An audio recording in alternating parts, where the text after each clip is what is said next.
Hello guys, for today's video, maluluto tayo ng isa namang menu ng ating manok ay yung ating chicken salted egg. Ito ay, meron tayo ditong chicken, ito ay aking hinugasan na at kailangan malinis ang ating manok bago nating i-fried. So, meron tayo ditong itlog, nilagyan ko yan ng harina at ating flour at yung ating tubig at mikos-mikos lang natin yan guys. Ayan, mix-mix lang natin hanggang sa makuha natin yung texture ng ating gusto na kung gaano siya kalapot. Ayan, so, ayan, i-make sure lang natin guys na hindi siya masyadong malapot na malapot. Ayan, so, ganyan lang ang paggawa ng ating ilalagay sa ating manok. Ayan, ganyan lang yan guys. So, lagyan na natin lahat dito sa ating minikos-mikos na mga sangkap. Yon, ating harina, yan, itlog, meron din yung cornstarch, at meron paminta, ayan, at meron konting asin para medyo may lasa ang ating manok bago natin ito i-fried.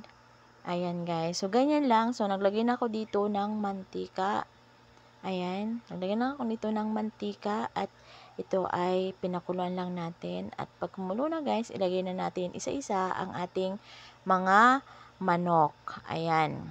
So, i-fried lang natin siya hanggang sa mag golden brown. Ayan. So, mag-crispy ng konti.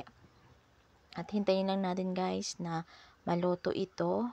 Ayan, isa-isayin lang natin yan.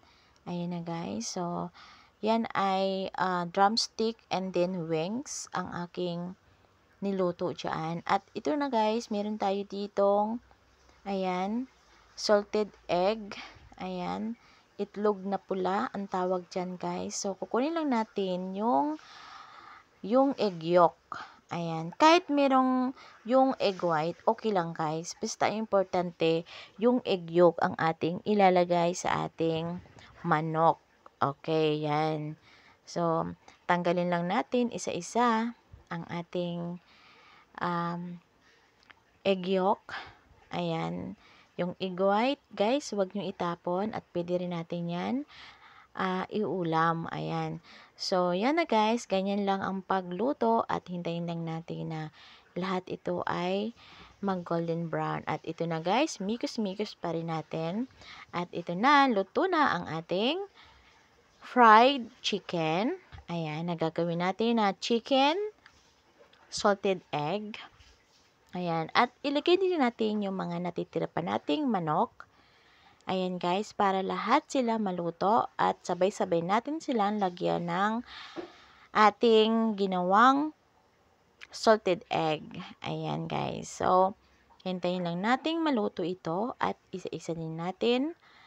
Ayan, baliktarin, ganyan lang guys. So, ayan, habang naghihintay tayo. At habang naghihintay tayo dito sa ating niluluto, ayan, baliktarin lang natin guys, isa-isa ulit para maluto din yung kabila. Ayan na. So, luto na at lahat na ito guys ay luto na at alisin natin yung mantika, yung excess oil. So, ayan, naglagay tayo ng butter. Nasa 1/4 na butter ito or mahigit 1/4. Ganyan, nasa inyo guys kung mas maraming butter ang inyong ilalagay. At ginasa ko na ang ating bawang sibuyas dito sa ating butter. Hindi tayo naglagay ng mantika guys. So, puro lang yan butter kasi mas masarap ang butter.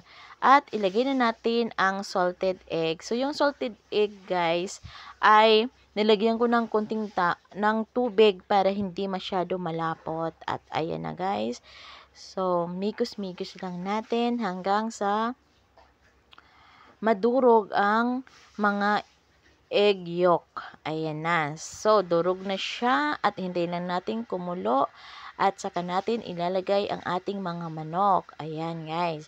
So, kulo na at isa-isayin na natin ilalagay ang ating mga manok para naman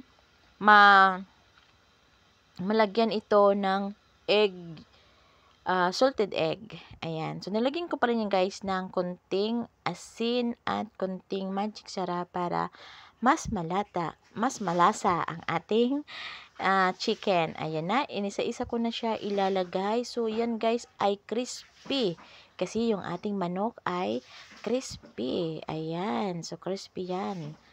So, isa-isa lang natin ilalagay yung dyan para lahat merong salted egg ang ating manok. Ayan guys. So, napakasarap nito guys. At nilagyan ko rin yan ng ating spring onion para mas lalong masarap. Ayan guys. So, ito, luto na. At titikman na natin ito mamaya. Thank you for watching. Bye guys.